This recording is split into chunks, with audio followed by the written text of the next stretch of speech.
అబ్బా అన్ని ఫారెన్ బాటిల్లే అని ఈ బాటిల్లను చూడంగానే నోట్ల నీళ్లు ఉడుతుండొచ్చు తాగుడు అలవాటు ఉన్నోళ్లకు. కానీ ఆగురు జర జైసూర్రి అసలు ముచ్చటి ఇంటే నోట్లే ఊరిన నీళ్ళన్నీ ఎండకపోతాయి దెబ్బకే. మెత్తగున్నోళ్ళని చూస్తే మొట్టబుద్ధి అవుతుంది అన్నట్టు నోట్లే సుక్క మందు పడితే తాగుడే తప్ప ఏలు పెడితే కొరకరాని మందు బాబులను చూస్తే అందరికి సులకనే అవుతుందిగా. ఇక చూడు ఫారెన్ బ్రాండ్ మందు అగ్గకే అమ్ముతున్నామని చెప్పి లోకల్ మందు అంటగట్టి మోసం చేస్తున్నారట.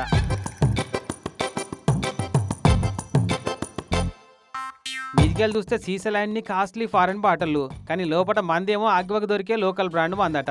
కాకినాడ మందు బాబులను నమ్మించి అంటగడుతున్నారట. అక్కడి 3 టౌన్ పోలీసులకు పట్టుబడ్డ సలీం బాషా, రామకృష్ణ ఆయన ఇద్దరు బద్మాషోళ్ళు.